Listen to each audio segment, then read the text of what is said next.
Today's video is all about 3 brand new shades of Liquid Lurex eyeshadow from Lisa Eldridge. She just brought out 3 new shades in this formula last week, and I have all of them here to show you. So I'm going to be demoing each of these shades on its own on my eyelids so you can see what that looks like.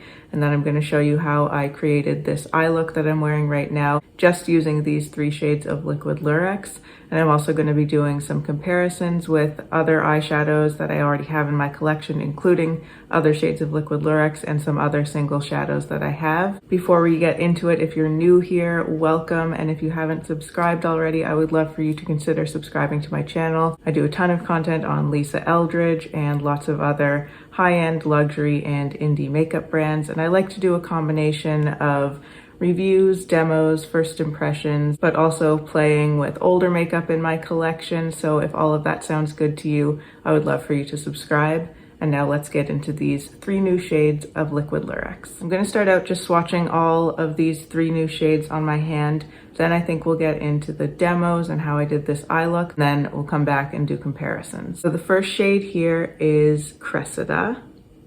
And this is by far the lightest shade in Lisa's range of Liquid Lurex at this point.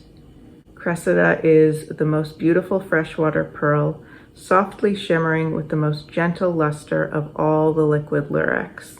Cressida gives a glossy, pearlized lid effect. So you can kind of see the base color when I tilt my hand like that, and then you can see how bright the reflection is. Now, I was pleasantly surprised when I saw Cressida in person that it does look a little bit darker and less kind of starkly pearly white than it does online, I find. It's still a very light color, and you'll see when I put it on my lid, there's really no contrast between it and my skin tone, so it's a very, very light color. But it's not just a plain kind of stark icy white. It has some warmth in it, has some beautiful pinkiness, a little bit of a champagne note.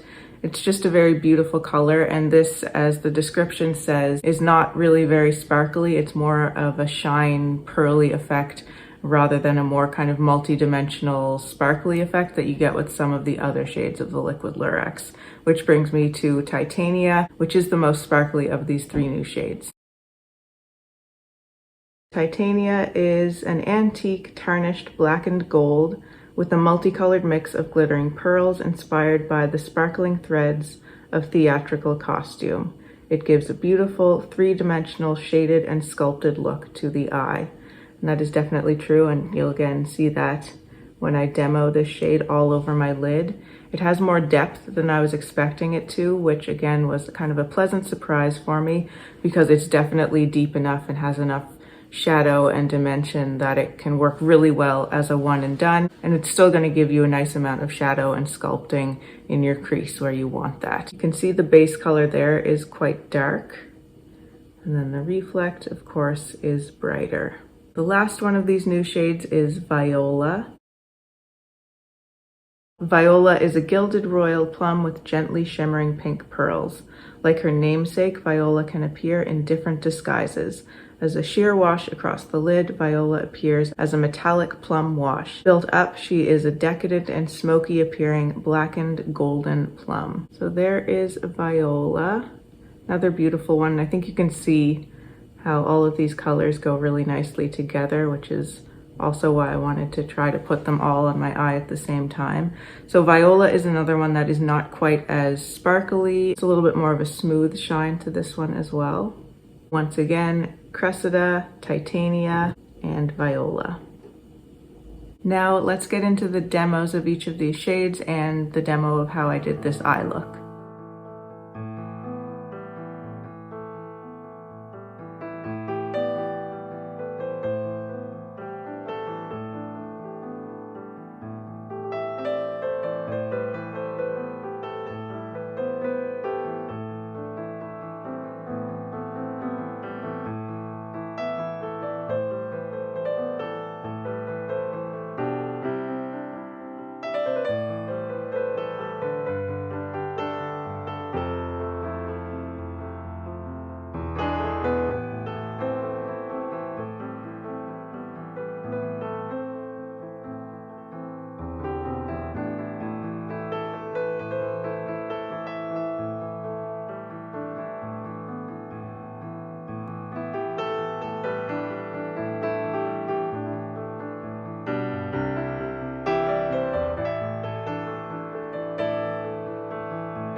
finished off the eye look by going in with Titania all over the lower lash line with the smaller, kind of fluffier brush that I was using.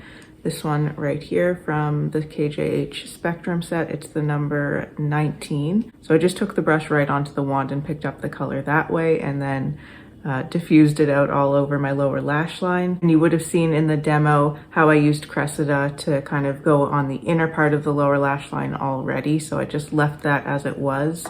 And then I went in with Viola and this brush here, which I had used before to intensify the color on the inner corner. I just took a little bit of this again onto the applicator and picked up the product that way, just on the edge. And I used that to add a little bit of depth in the outer corner, as well as to line my entire top lash line with the Viola color. And then I just went in with mascara on top and bottom lashes. So I didn't use anything other than these 3 liquid Lurexes and mascara for this entire eye look, because I wanted to just demonstrate that you can get a complete eye look just using these products. And this is the completed eye look up close.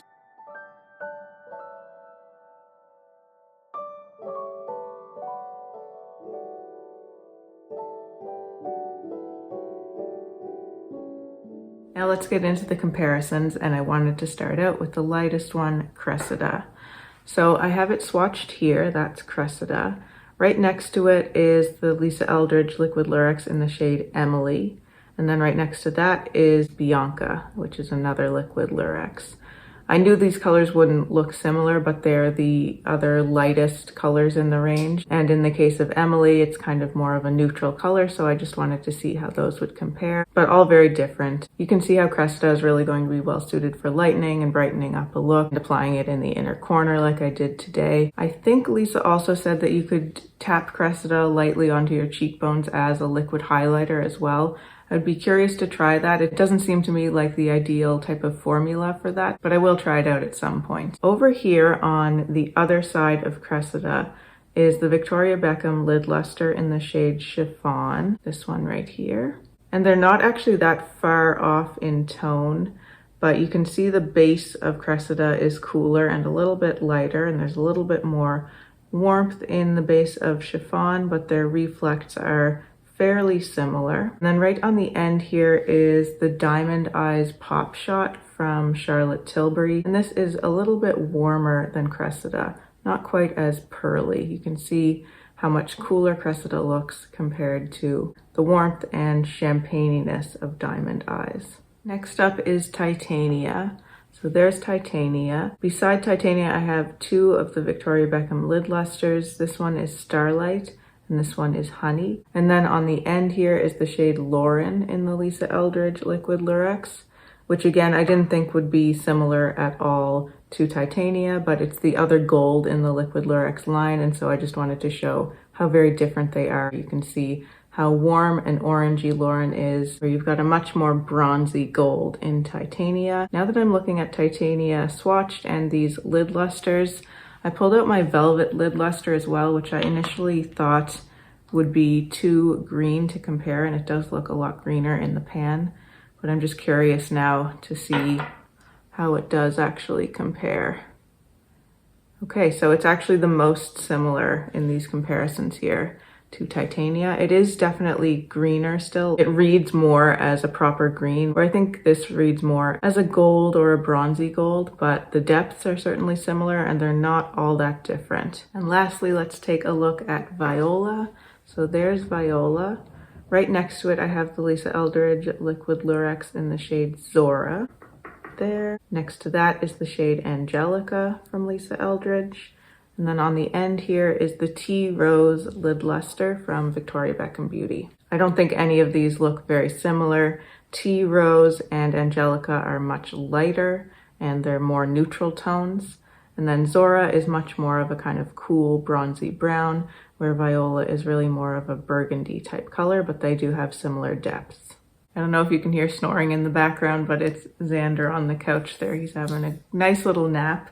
So overall, I'm really happy with these new shades of Liquid Lurex. I think they're good additions to the line. I think they're different enough from all of the other shades that we already have to warrant a place in the line. And not that it's necessary for them to do so, but I think all three of these new shades look very nice combined together in a single look. I'm happy that we now have this light bright shade in Cressida because there's really nothing nearly as light and bright as this in the line, so this is a really useful color to have. I like having the more bronzy, slightly neutral gold in Titania, and I love that it has the ability to give depth and dimension in a single shadow look. And then Viola, I think, is really pretty as well. I think I especially love how it looks as a liner. That is probably how I'll end up using it most. I don't see myself using that as a one and done all over the lid all that often, just because it is quite deep and I tend to go for a little bit lighter, or I would combine that with a lighter shade and not necessarily have it all over the lid. But I do also really like it in the outer corner as the deepest shade in the look to then gradate in with some lighter colors. So that's it for this video. I hope you enjoyed. I hope it was helpful for you if you were interested in these three new shades of Liquid Lurex. Let me know if you have any questions or comments below. I always love to see those. And if you'd like to see more from me and you haven't subscribed to my channel already, I would love for you to do so. Thank you so much for watching. Take care, and I'll see you in my next video. Bye.